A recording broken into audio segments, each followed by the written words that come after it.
খুঁটি থেকে খসে পড়েছে পলেস্তরা, বেরিয়ে এসেছে রড, দেয়াল জুড়ে ফাটল, কোথাও দেবে গেছে মেঝে। আতঙ্কে লাইব্রেরি ছাড়তে বাধ্য হয়েছেন শিক্ষকরা।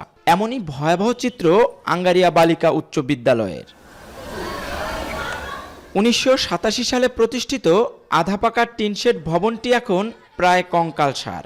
4 কক্ষের এই ভবন দীর্ঘদিন সংস্কার না হওয়ায় হয়ে উঠেছে ঝুঁকিপূর্ণ। টিনের চালে মরিচা, বৃষ্টি এলেই ভেসে যায় শ্রেণীকক্ষ। কোনো উপায় না পেয়ে এই অবস্থাতেই অনেকটা বাধ্য হয়ে চালাতে হচ্ছে বিদ্যালয়ের কার্যক্রম। আমরা যখন বাসা থেকে স্কুলে আসি তখন আমাদের মধ্যে একটা আতঙ্ক কাজ করে যে কখন আমাদের ক্লাসটি ভেঙে পড়ে যায়। বর্ষার দিন আসলে বৃষ্টির পানি পড়ে, আমাদের বই খাতাও ভিজে যায়, আমরা ঠিকমতো ক্লাস করতে পারি না। এটা কি স্বাভাবিক একটা শিক্ষা প্রতিষ্ঠানের কোনো নিদর্শন হইতে পারে? এমন পরিস্থিতিতে 2022 সালে 1,31,00,000 টাকা ব্যয়ে নতুন ভবন নির্মাণের উদ্যোগ নেয় শিক্ষা মন্ত্রণালয়। কিন্তু ঠিকাদারি প্রতিষ্ঠানের গাফিলতিতে 5 বছরেও শেষ হয়নি নির্মাণ কাজ। ফলে আধুনিক ও নারীবান্ধব পরিবেশে পাঠদানের স্বপ্ন এখনও অধুরাই রয়ে গেছে। শিক্ষকরা যে রুমে থাকতাম সেই রুমটা ফাটল ধরছে এবং এটা মারাত্মক ঝুঁকিপূর্ণ। জরাজীর্ণ একটি ভবন রয়েছে, তাতে ক্লাস করা খুবই দুরূহ ব্যাপার। অনেক ছাত্রী চলে গেছে, আবার ভর্তিও অনেক কম হয়েছে।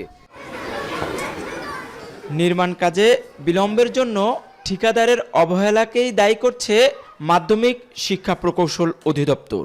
দ্রুত কাজ শেষ ও পুরনো ভবন সংস্কারের আশ্বাস কর্তৃপক্ষের। ঠিকাদার কাজে বিলম্ব ঘটাইছে এবং পরবর্তীতে আমরা পাইল কাস্টিং করে পাইলের কাজটা সম্পন্ন করছি। আপনার গুণগত মানসম্পন্ন ম্যাটেরিয়ালস যথাসময়ে উপস্থিত করতে পারে না এবং কিছু মালামাল সে সাইডে ঢুকাইছিল খারাপ। ঝুঁকিপূর্ণ পরিবেশের প্রভাব পড়েছে শিক্ষার্থী ভর্তিতেও। গত 1 বছরে বিদ্যালয়টিতে শিক্ষার্থী কমেছে 70 জন। বর্তমানে শিক্ষার্থী কমে দাঁড়িয়েছে 250 জনে। নিরাপদ অবকাঠামো না পেলে ভবিষ্যতে আরও শিক্ষার্থী ঝরে পড়ার আশঙ্কা করছেন অভিভাবকরা। কাজী মনিরুজ্জামান, এখন শরীয়তপুর। নায়াসিনামাইড ও স্যালিসাইলিক সমৃদ্ধ লিলি ফেস ওয়াশ যা ফেসের ডেড স্কিন সেল দূর করে দেয় দ্বিগুণ ফাস্টার ব্রাইটেনিং।